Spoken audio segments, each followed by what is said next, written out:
You are listening to the All Burgundy and Gold Everything Commanders pre-game show powered by the Urban Sports Scene and Fox Sports Radio 96.9 FM and 1340 AM. Hopewell, Virginia.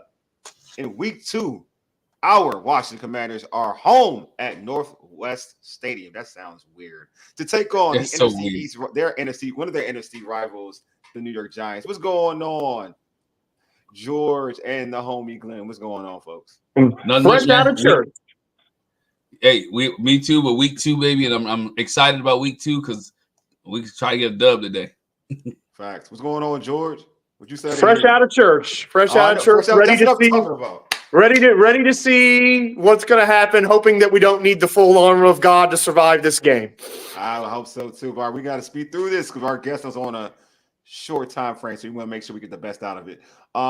Before we get to her, real quick, make sure you subscribe to our podcast on Spotify, Apple Podcasts, iHeartRadio, and other podcast platforms. Just search All Burgundy and Go Everything. Also, tweet us at ABG_everything. Hit us up on IG at ABG_everything. And like our All Burgundy and Go Everything Facebook page. Make sure you subscribe to our All Burgundy and Gold YouTube channel as well. If you're watching this on YouTube, make sure you hit that red subscribe button and also like this video. All right, man. Here's the rundown. Here's what we have on tap. We'll chat with Bowie TV's Commanders reporter Candi Waller. She's live at Northwest Stadium. We'll debate whether this is a must-win game for the Washington Commanders. We'll also talk about the keys for Commanders' victory and provide our predictions. Then finally, we'll select our Commanders fantasy football selections for the day. All right, let's introduce our guest live at Northwest Stadium. We got Bowie TV's Commanders reporter Candi Waller on. What is going on, Candi?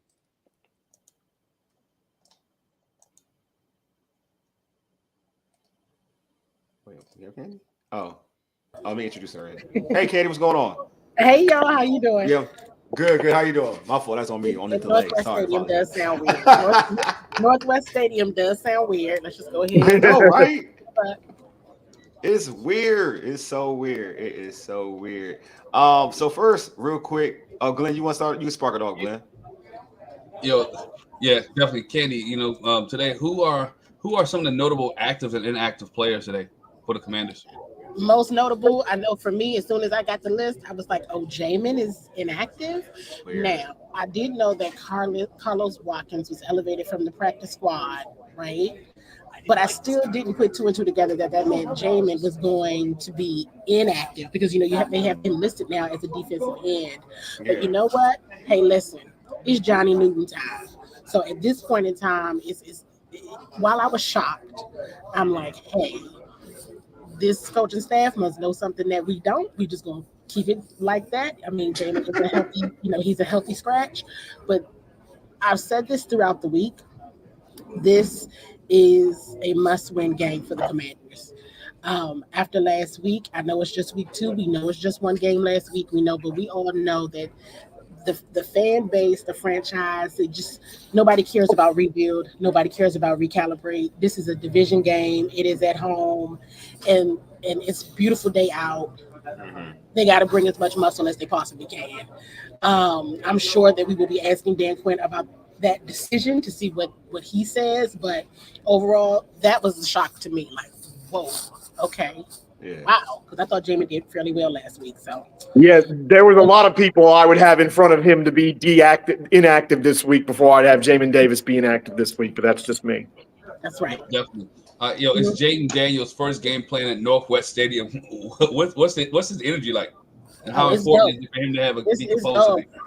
The energy is good right now. I mean, it's a lot of people tailgating, and so folks are just now like making their way in. So we'll see what the crowd really looks like in terms of ratio, right? Commanders to Giants. We'll see if the Commanders fans really, because this is some of those games where you'll typically see the opposing team fans more than Commanders fans. So we'll see if it's about half and half, or if there's more Commanders fans than Giants fans today. I know that's the thing. Go ahead, Glenn. My bad.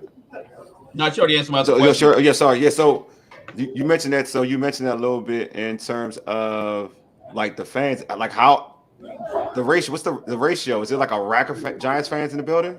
So far, I can't tell. So far, based on what we've seen, it's just Commanders fans, but people are still coming in with so many people tailgating. Like everybody's outside. So I think they're starting to come inside now. I think before we came on, I was like, wow, it's getting really loud in here. So I think everybody started to come in like right around noon. But yeah, now. Okay. So with Emmanuel Forrest being out, who do you expect for this team to start at corner in this place? I always call him Noah I. Okay. Noah. It'll probably be between Noah and Michael Davis, but it'll be Noah.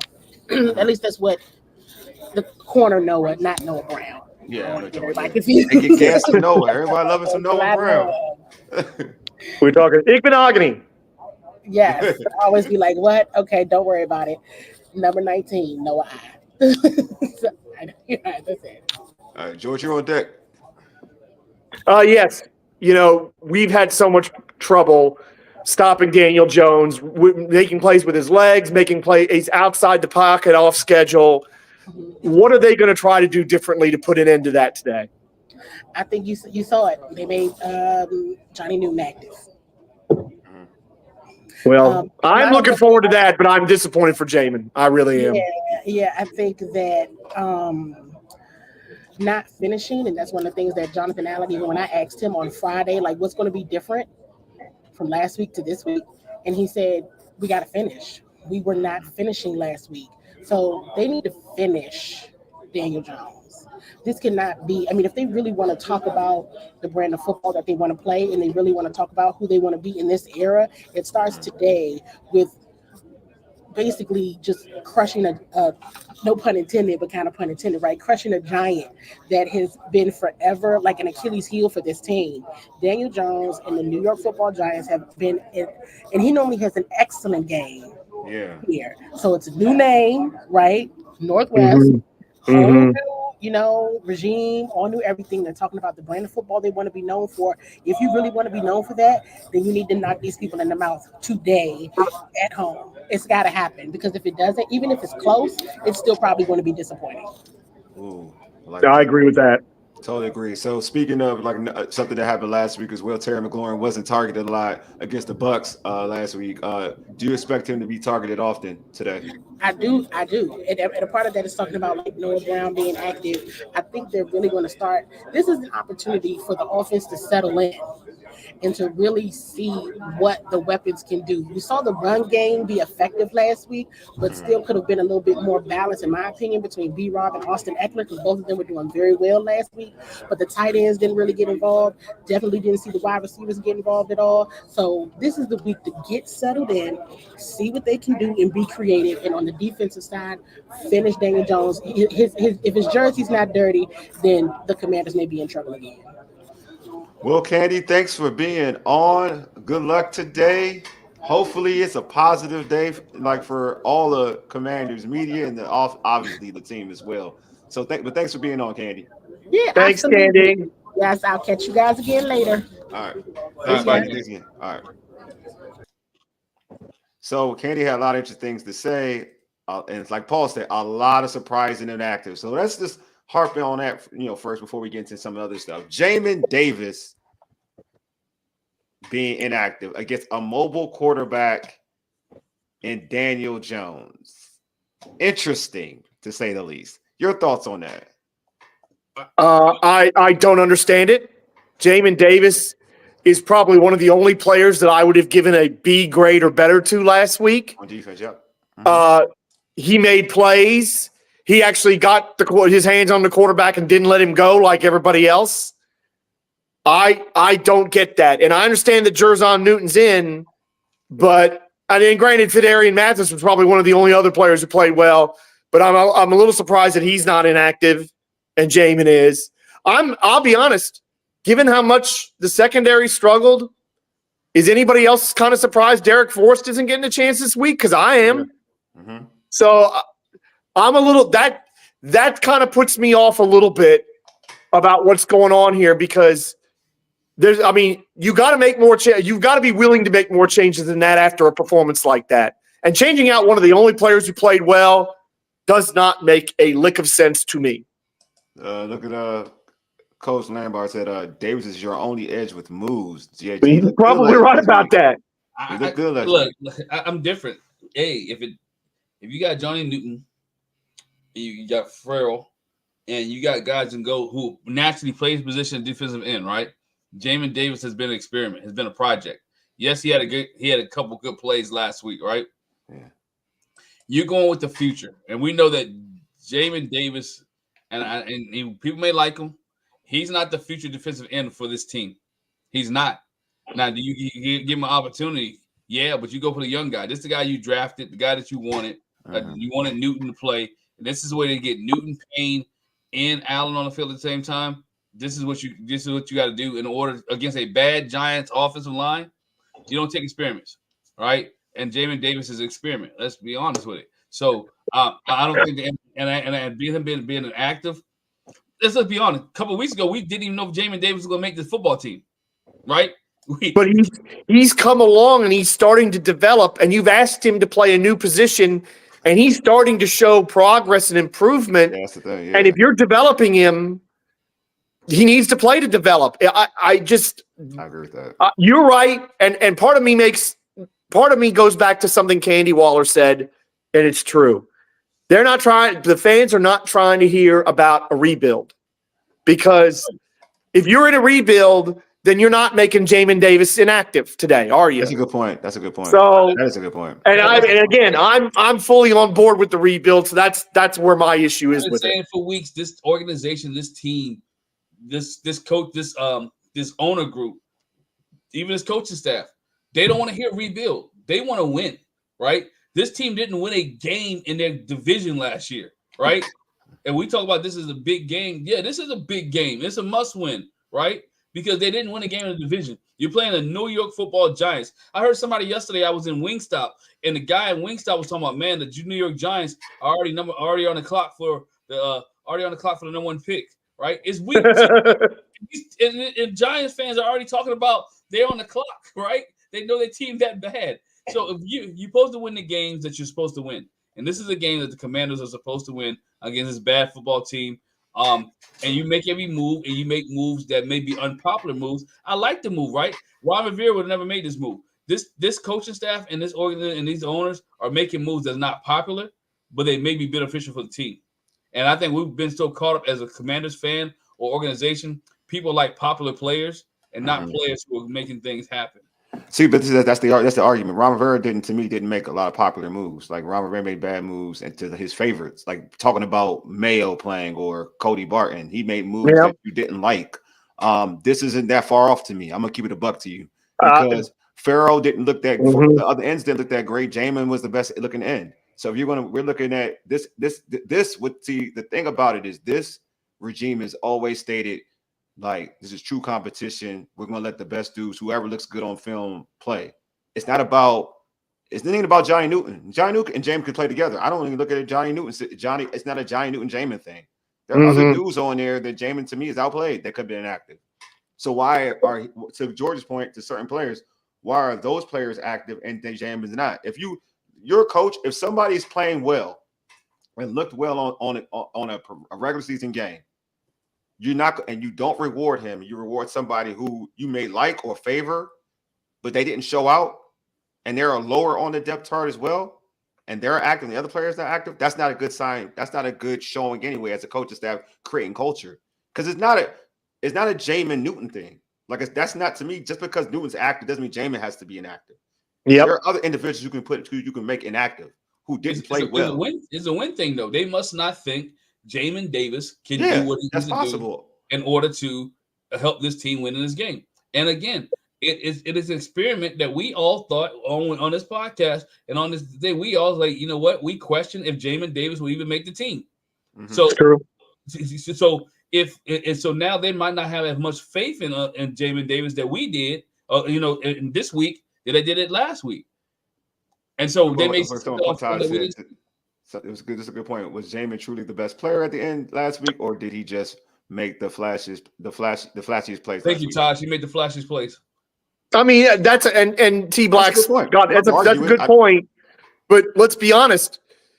Not many people made any plays. Period. Last week. Not many at all. And Jamin did. And Jamin only got 14 snaps last week. That's the other thing we got to point out. There you go. He had 14 snaps. So he made the best out of his opportunities. Absolutely. Right? Same thing with Brandon Coleman. Brandon Coleman had 14 snaps and looked all right when he was in there. Yeah. And poor old Lucas struggled. And we all know what Wiley did at right tackle. We don't even need to talk about that. Yeah, so their players, I'm saying, just to be honest with you, he said, there you go. Appreciate your honesty and objective. Thank you, Coach. Thank you, Coach. That's my thing. It's not a Newton Jamin thing. And to your point, it's just about who produced out there. Like, and on limited plays, he produced. That's all. That's all I'm saying. If you're gonna preach competition and preach, we're gonna play the guys who are kind of showing out, then off again, they're professionals, so I'm not going to doubt coaches, or we're not. Like, I wouldn't even want to say I'm doubting, even as much as I just had a disdain for Ron Rivera as a coach. Like, he is a professional. He's a professional in his job, so it's hard for me to question what they're seeing on tape, right? Because there's obviously there's stuff they're seeing on tape and there's stuff they're seeing in practice. But off, like, as a fan point of view, or a guy's looking at it and trying to be as objective as possible, like you, George, he stood out. And it's just he stood out. You know what I mean? Like, that's what it is. Like, I like De'Ami Brown, but I can't say De'Ami Brown deserves to play because he didn't stand out. You dig what I'm saying? Exactly. And you know what I'm saying? So it's just like, yeah, I can say I like them in camp or whatever, but I have to be fair and objective to say, like, all right, well, he didn't show it. Like, he didn't do it. He was on the field at times. He didn't make a play. So it is what it is. So to me, and I know what I said on Twitter to you and everybody else. When we saw the snap counts came out, I saw 14 snaps for Jamin Davis. I said, well, that's going to be a lot higher next week. Yeah. If you had told me that day, which was like Monday or Tuesday, that he would be inactive, I would have looked at you like you had three heads, honestly. Yeah. Paul said, Paul said, I think he said, I think kind of almost agree. He said, Paul said Davis is on the trading block. You agree with Paul? I think that there's something to that. But again, if that's the case, you need him out there to keep showing what he did last week and keep producing so that you can get something of tangible value for him. I am totally buffaloed by this. I am totally confused because he was one of the most productive people on one of the most limited snap counts.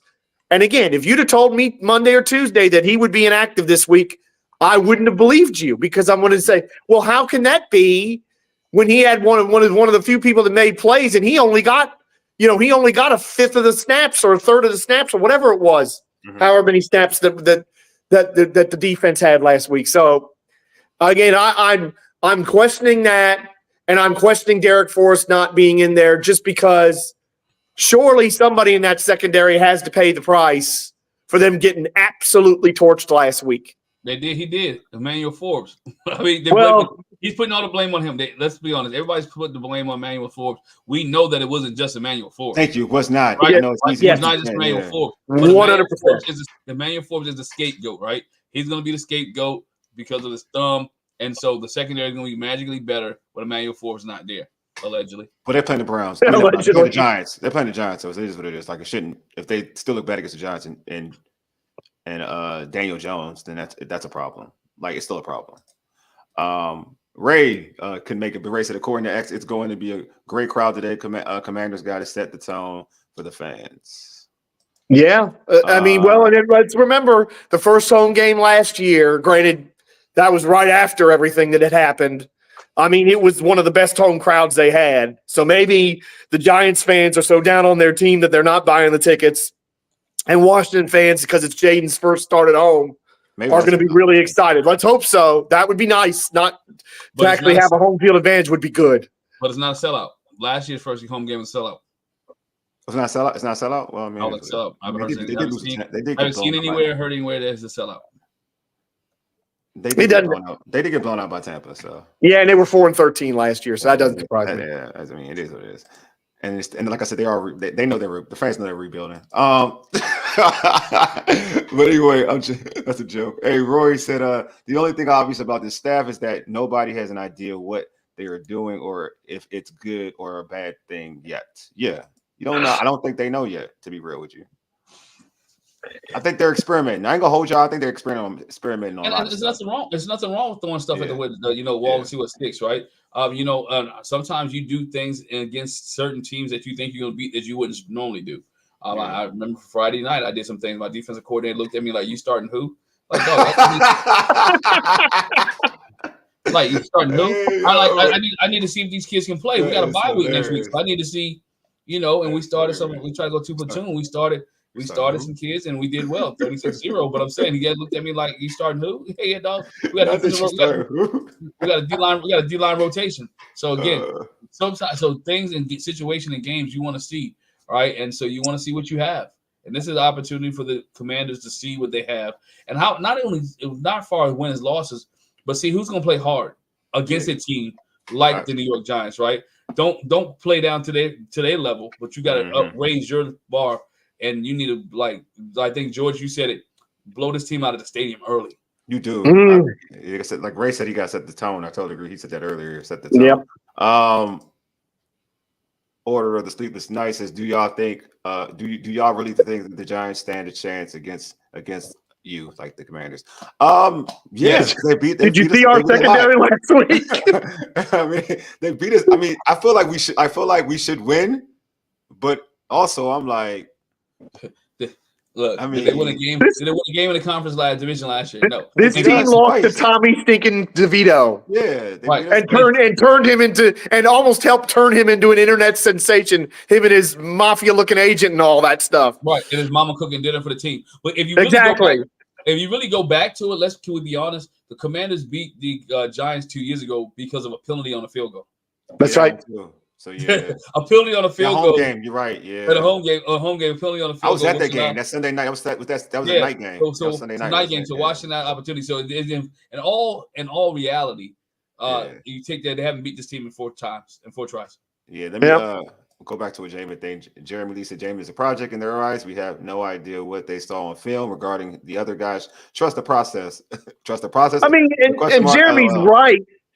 Jeremy's right, but I think we all know what we saw last week. Yeah. And again, 14 snaps is all he got, and yet he was a guy that, not just here, in other venues that I was listening to and watching during the week, people were shouting him out saying, "Hey, Jamin really looked good last week, and he made some plays." Yeah. So I mean, we all didn't imagine this. Yeah. No, we didn't. See, Coach said, "My bet Giants 23-20." We'll get to that. You mean predictions? We'll get to that one. That's hilarious. Oh boy, man, that would be that would be nasty work if that happened for real. Nasty work, like horrible, nasty work if that happened. Like I would not be a fan. But let's move on. We can still talk about. We'll still bring up some of the chats that keep the discussion going. But most importantly, just talking about like that score that Coach brought up. All right, man. Like I said, I think the Giants are trash. I'm gonna hold you. I think the Giants are trash. I don't think they're a good team at all. So, I'm gonna start with you, George. Is this a must-win for the Commanders? For the fan base and for the media that this team has got to deal with, of course it is. Because again, as Glenn rightly says, even if all 3 of us disagree with it, nobody's hearing rebuild. Nobody's hearing any of that. Even though they should be, they're not. And look, if you're trying to establish a new culture and a new identity here, you don't just beat the Giants, you crush them, because they have had their way with this team. They have hot walked and danced all over us. I mean, they've almost left us as figures of fun and mockery because of the fact that Daniel Jones can't do right against anybody but the Washington Dadgum Commanders. So it is a must-win, but I will tell you this: if it's a close game, I don't think it's going to have the effect. I think people are expecting us to crush them. I don't expect it, to be perfectly honest. And they need to win. But if this is a 1 or 2 or 3 point win, and Daniel Jones has another good game against us, that isn't going to float many people's boats around here. And it's not going to float anybody's boat for. Let's be honest. It's going to be Dan Quinn, and also going to be Joe. It's going to be Witt, right? Defensive coordinator. right? Mhm. So let's not give him and Kingsbury, they all need to be Kingsbury, looked at. right? Yes. So They that all need to be whole looked group at. together is going to get the smoke from this fan base, right?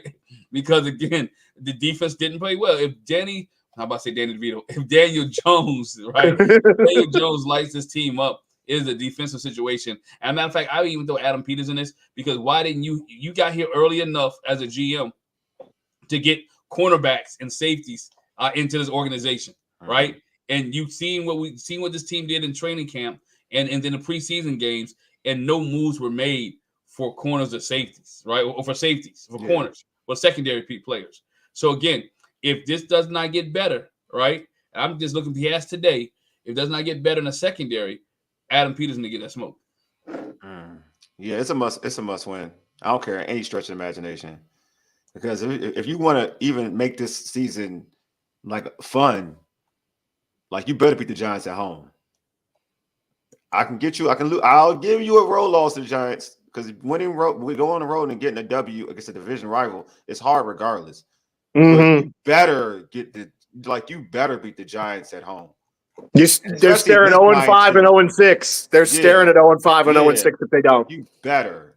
And if you want goodwill from this fan base, of anything, no one expects you to be world beaters, right? No one's expecting that. But they are expecting you to be competitive. That is a different thing. And to compete. You know what I mean? I'm not saying you gotta win every game or you can't get blown out, but you gotta at least compete. And if you're not showing that, then people are gonna look at you and say, you ain't that much different from the last regime. So, to me, the Giants game is important. To your point, George, you just can't I don't think you just can straight out just win. I'm not saying you got to beat them by 3-4 touchdowns, but you got to pretty much set a tone to make sure this game isn't close. It can't be close. It can't be close. I'm sorry. It can't be. You're at home, struggling quarterback. This quarterback is probably beaten down mentally. And the only thing that's going good for him is that this team, he looks at this color and he looks at being in Landover and oh yeah, I've done well here before. I could do it again. That's the only thing that he has in his favor. Well, he's pressing too. You can't beat that out of him, then that's a problem. Right. He's pressing too because he hears the rattles about. Yeah, that's what I'm saying. New York, how bad he is. People talking about, he gave him $162 million for what, right? He hears it. So he's pressuring too. And he's thinking in his mind, who have always been good against this team, this might be my breakout day. Yeah. I can change the narrative.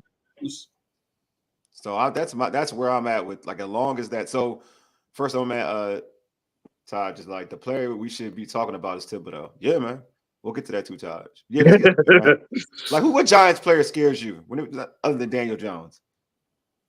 I'll start with you, George. Well, Malik Neighbors, because I know that everybody's he's still got Daniel Jones throwing them the ball. He's still Malik Neighbors, and he's going to be a number one top receiver in this league. I have no doubt about this. And just watching what Tampa's receivers did to us, Malik Neighbors could do something similar.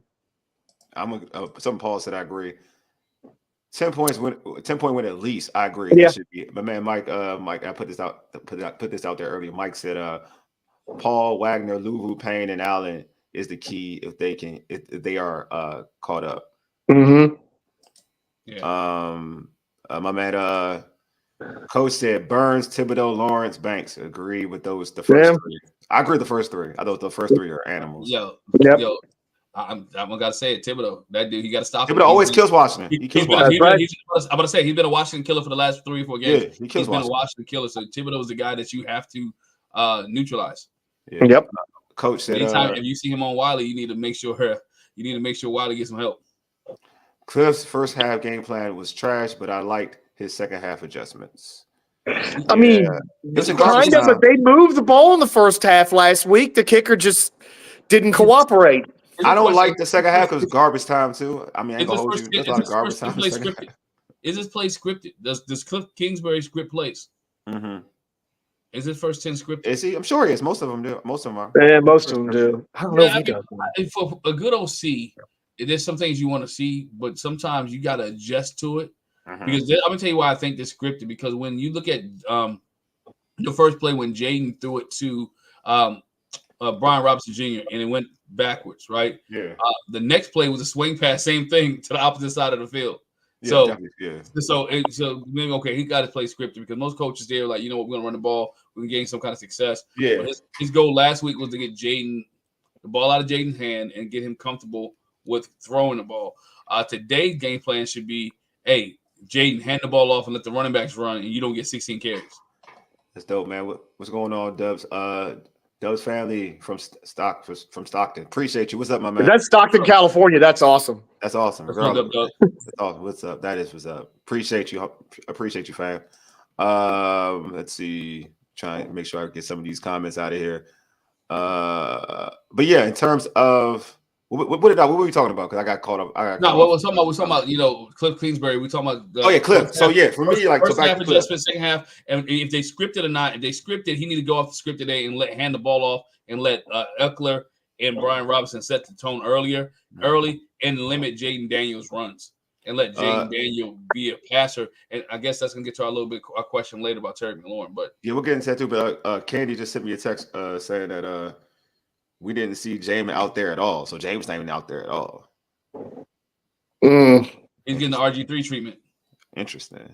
He used to hide him all the time. That's the RG3 treatment. But he will come out there and warm up and practice. And this is when I was covering the team before I let other people do it. When I was covering the team doing that and that season, those seasons, they would let RG3 come up, warm up, do what he needed to do. And then when they went in and came back out, he never came back out and he was gone. He was gone. At least RG3 warmed up. I don't think they said Jamin didn't, according to Candi, I don't think he was out there at all. Oh wow. Back then, I know what you're talking about. Yeah. Jamin didn't even. You're right. Mike said maybe Jamin may be hurt. Unfortunately, I would have thought that had come out before now. No, they got to report hurt people. They do got to report hurt people. You can't be hurt. If this was regular season, you can't pull a 49ers and BS everybody else. Yeah. If he's hurt this regular season, they have to report it. Maybe I caught speeding, and who knows? He's being traded or has a late mystery injury. Probably hungover. Let me stop. Don't do that. Sorry. Nah, man. Don't do that. Sorry. Naughty. Oh man, I hope, man. I hope this is just something. I hope I'd rather it be an injury. Be honest with you. Yes, actually, you're right. Yeah, I think it kind of goes to it though. It goes to we're talking about all of these like to the coaches and whatnot. But which commander has the most pressure to perform today? Terry McLaurin. Perform well today. Terry McLaurin. Oh yeah, Terry. Okay. Terry has more pressure than Jaden Daniels. Terry definitely. I agree with that. Terry has more pressure than anybody because again, he's the number one receiver, and his pressure on Jaden to get Terry the ball, but his pressure on Jaden when the ball is thrown to him, or pressure on Terry when the ball is thrown to him to catch the big plays. Todd stupid. He said he in DC. He got caught out. No. But not. Terry McLaurin, I like that. Hey, so George, who? What about you? Oh man, there's so many choices out here. I'm going to say Bobby Wagner's got the most pressure on him because there was and justifiably so, a lot of hype around him coming here because he's getting a gold jacket in some time in the future, and he's one of Dan Quinn's guys, and he's the Jedi Master, or at least I dubbed him that. And he's been such a great player, and even last year was still a really effective player. Man, if he comes out here and has another stinker, you know how this town is. It's going to turn real fast. But he had pressures last week. He just didn't complete the deal. And that's go back to what Dalton Allen said. They need to close the door. So he was back in the backfield. They just made Baker Mayfield look like Brett Favre. Well, he got behind it. I'm going to say, like, he had the one pressure. Like, he had one. He was behind. He was around. He just didn't complete. He didn't complete. I agree with that. He was just around. But he also led the team in tackles last week too. Yeah, he's going to do that. Like, I don't knock that, but you got to make the tackles you're supposed to make. But I do agree with that. Bobby Wagner, there's some pressure. That's not my guy, but that definitely is. I could see how you would say Bobby Wagner. For me, it would be Cliff Kingsbury. I said, like, it doesn't have to be a player. It have to be Cliff. Okay. Like he gotta devise a game plan that is a good game plan that gets Jaden rolling, throwing the ball. Like I know Jaden is young. He's running the football and he's running it well, but he's got to devise a game plan that Jaden is comfortable throwing the football and pulling the trigger. You know what I mean? Like make these guys open for him. Like make it an easy read for him. Getting Terry involved, like things like that. Like you know what I mean? Like we joked about it, but forget it. Taylor Heineke found ways to get McLaurin the ball, and I know Jada can do it. Well, let's make it easy for him then. You know what I mean? Make it easy for him to get Terry involved and whatnot. In terms of the comments, who has the most pressure? Jeremy Lee said Terry because Banks is going to be waiting for him. Everybody loves Banks. I think Terry. I think if Jaden is on this game, I think Terry can fry Banks. Todd said Terry, the defensive coordinator, and Cliff. Has the biggest pressure on him. Totally agree. I think that's right. Agree. Paul, the whole defense is under pressure. Totally agree with you, Paul. Yeah.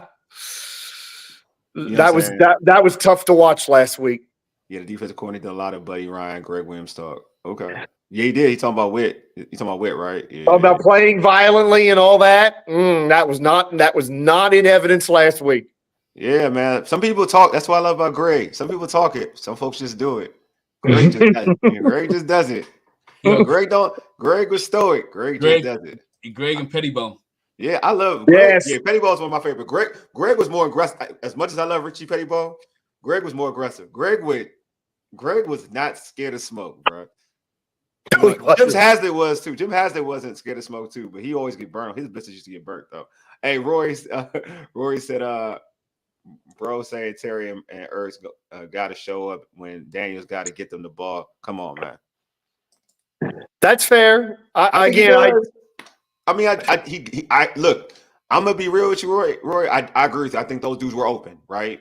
But on the flip side, the reason why to me Jaden doesn't deserve there shouldn't be any real pressure on Jaden because he's a rookie. Because he's a rookie, like I don't expect him to see the whole field. Like, folks, that's not a thing for real. Like, again, C.J. Stroud has messed the game up. Key to Buck, he's messed the game up. Only pressure I got on Jaden is something he doesn't do anyway. Knock on wood is to protect football. I'm gonna tell the pressure I have. This is the only thing for Jaden that you saw it in the first pass, like nerves, right? Mm-hmm. He threw like the first pass. You saw it in preseason game, and you saw it first several passes last week, and then saw the first game, and last week. Like this is your first home game, so it's gonna. If he can keep his composure and stay medium. I know I'm using Jim Zorn thing. Stay medium. I think he'll be fine. Like he's good. Like that first, just obviously you're gonna have butterflies. That first drop, right. that first play, everybody's hyping you. They cheering your name. Like if he could just kind of get through that process and just play his game, I think he'll be fine. That's the only thing I would say. Just try to keep your composure. Because I know it's tough, but just try to find a way to keep his composure. Cliff could help him. Give him a deep shot early. He's a great deep throw of the ball. Give him one of those early. Yeah, that's it. I can't remember. I can't believe we didn't say this guy, but Jeremy helped us out. Thank you, Jeremy. No, he's right. Jeremy's right. Thank you, Jeremy. We forgot about him. Yes, we forgot about him. Facts. Facts. You know what? The only problem with that is there doesn't seem to be any idea or willingness to get him out of there and move, say, Lucas over there and have Brandon Coleman start. Maybe we'll see it this week, but it's like there's nobody at right tackle that's right there to step up. That's the problem. That's what I'm talking about, like the whole Jamin thing. Like this dude. Chris Paul's inactive too. That's another thing. Chris Paul's inactive, so unless they're going to move, inside move. It's like at a certain point as a tackle, you got to stop letting people go on the inside. That's tackling. That's being a tackle 101. Don't let anybody beat you on the inside. Yeah. Yes, T Black. Yeah, what you said, T Black, 100%. Yeah, Taj, definitely. Alexander Wilson said the secondary as a whole has pressure on them. I agree. Yes, they do. Totally agree. And I agree with this too, Roy. Yeah, the Texans rebuilt the right way. CJ came into it a whole darn team. Oh, I'm gonna say darn. Five knows. Five knows what our O-line is. Yeah, that's true. Well, and to be fair, the Texans drafted 2 franchise players in that draft. They didn't just get Stroud. They got Will Anderson on the other side. Yeah, I know. Will Anderson. Let's give credit to Deshaun Watson for that, right? Let's clap it up for Deshaun Watson. Because if they don't get C.J. Stroud, if Watson and take an organization, they don't get rid of him.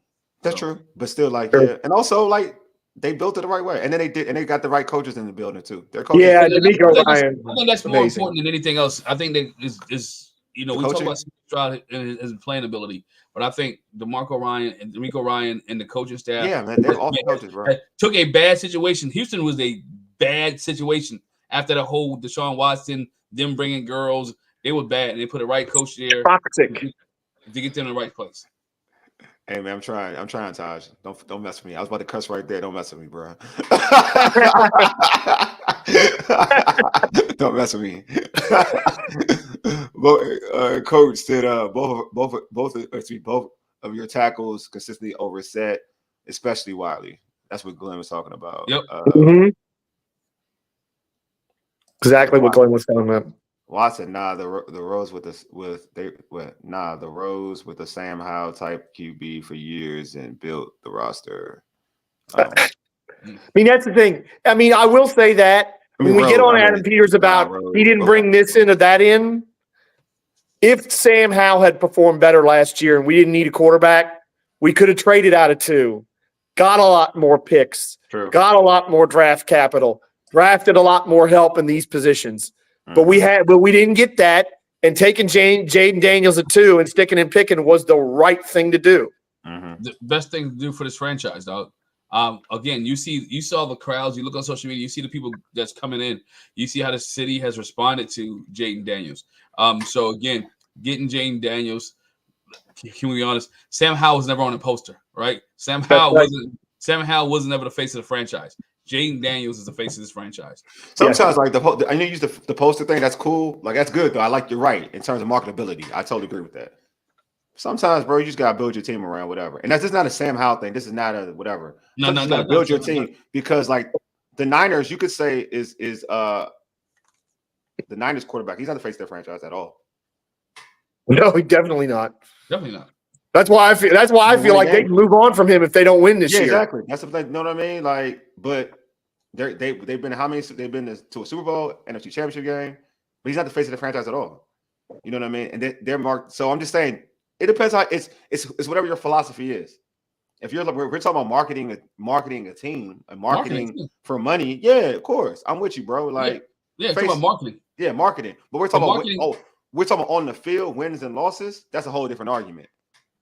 Yeah, well, wins it all. This guy wins it. We talking about wins. Jaden Daniels has to win today. He has to win with his organization, or people will start comparing him to other quarterbacks who are not that great. Exactly. So he has to win. So week 3, week 4, and he has to perform well, right? Not just squeak by, but perform well. Yeah, by the way, Washington progress. He just needs to progress. That's all. That's all he needs to do. Yeah, that's what I'm saying. By the way, Washington was so bad last week. We're getting Baker Mayfield bios on the Fox pregame show and constantly Baker Mayfield highlights all week. Everywhere I've looked, Baker Mayfield this and Baker Mayfield that. That's how bad they were last week. But a lot of that's Washington. A lot of that's Washington, but a lot of that is also Cleveland being so bad and Deshaun Watson having a terrible game. It's true. People comparing what if Baker Mayfield has stayed. Oh, you talking about what they're doing now? I'm not even watching. That's what's going on. Yeah, that's what's on right now. I've been watching it every football show I've watched this week.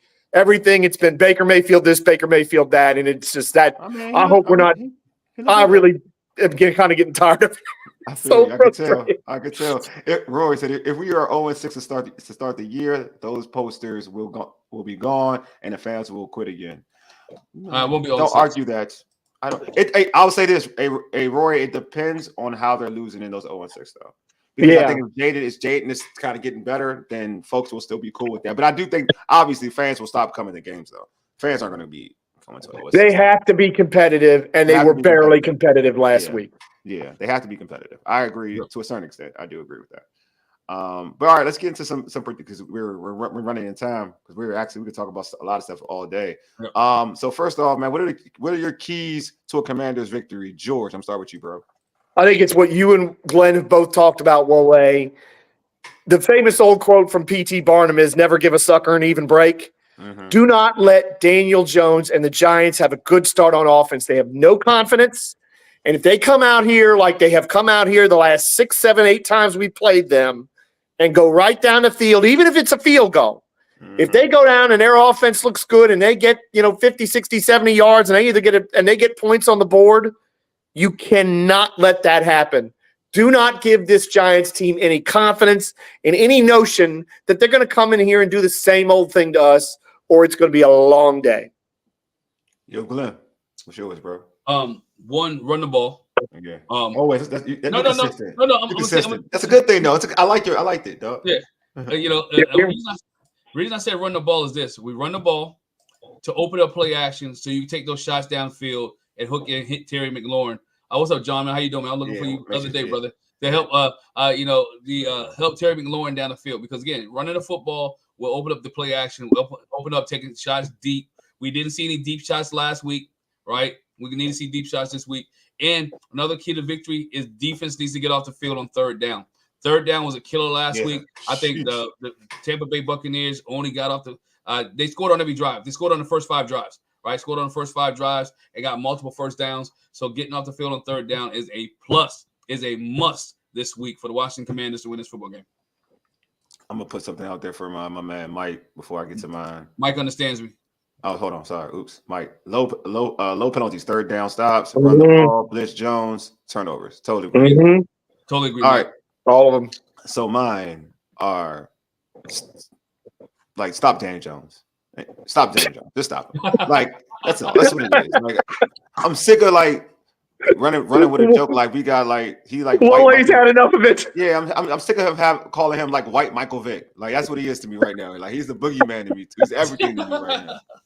Like I need this narrative to stop when it comes to Daniel Jones. Like I ain't gonna lie. For my own sanity, I'm not gonna lie to you.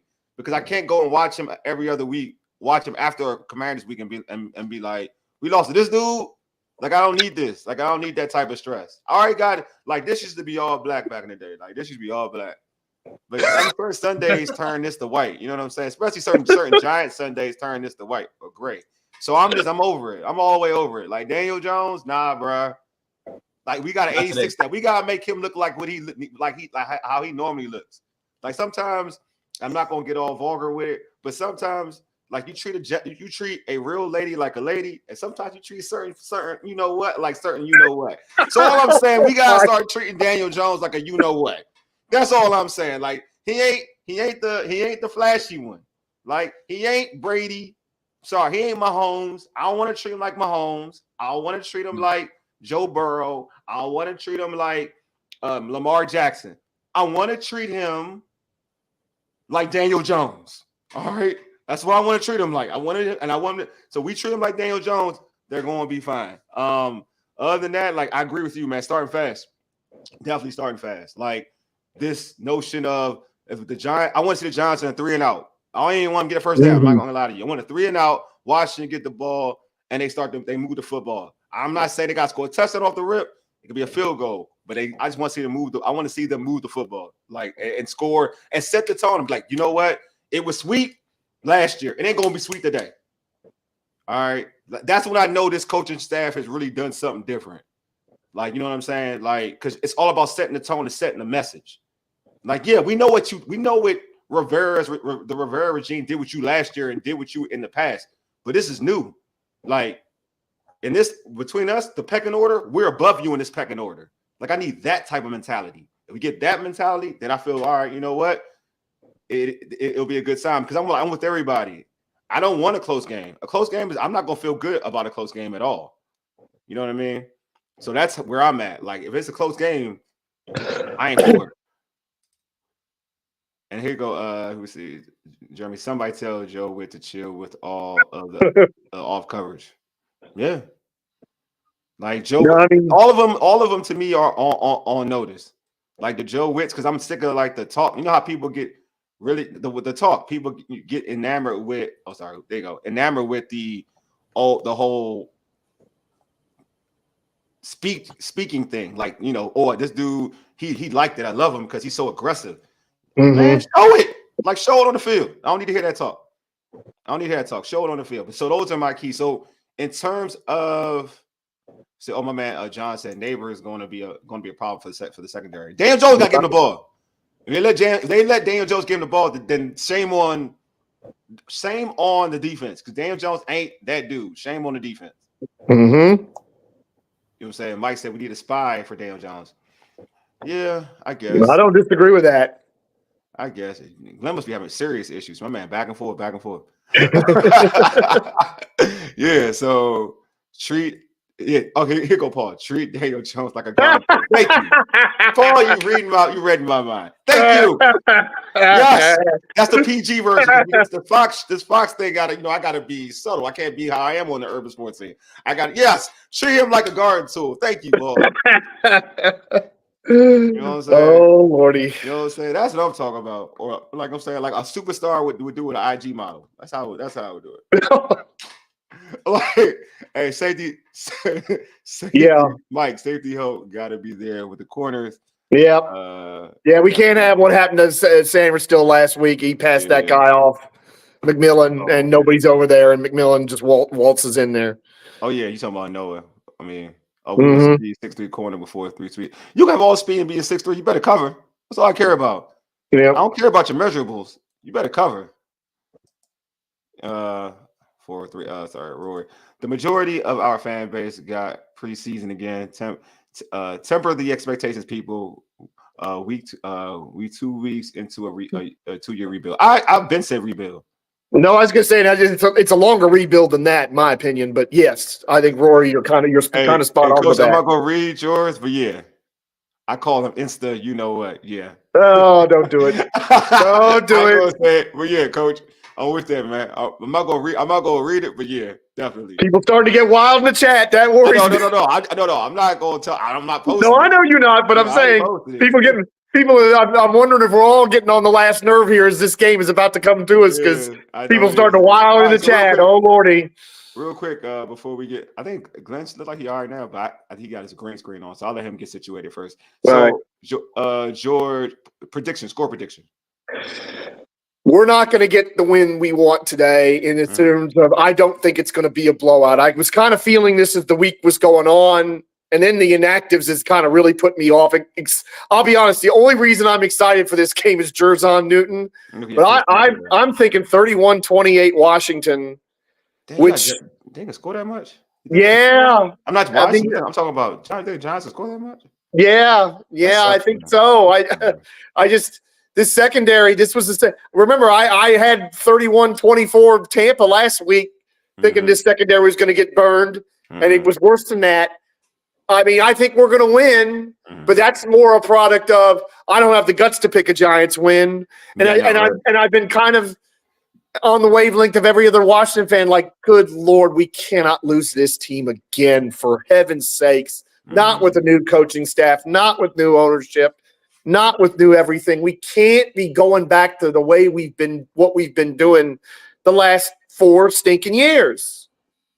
Yeah, I'm gonna go 20-10. That's the score I'm gonna go. I'd love that, honestly. I think that's good. Like, the defense have played real well. Yeah, I think the Giants' offense just sucks. And I mean, it should be that. Honestly, if Jones starts bad, I think Drew Lock is a possibility today. I can see that. I can definitely see Drew Lock being going in for him. Okay. My man Paul said 28-7. I hope he's right. Oh, I'd love that. Oh, that'd be wonderful. Hey Glenn, what's your score? Your prediction?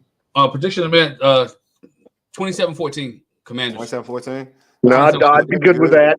If they can score that much, that'd be good. That'd be dope. For Washington, I have another score that I can pull up. Yeah. Mike has 24-17 Washington. Jeremy said 19-7. 19-17 Washington. I mean the Giants. No, the Giants. Jeremy. Oh, Paul, you changed it to 28-10 now? All right, we go 28-10. That's all right. 28-10, cool, bro. It's cool. There was another score I saw earlier. If I missed it. Hey, somebody, if I missed your score, just make it more current so I can see it. So let's go to the next thing real quick. All right, y'all. Who do y'all have being the fantasy player for today's game for Washington? Who would be your fantasy selection? Brian Robinson for me.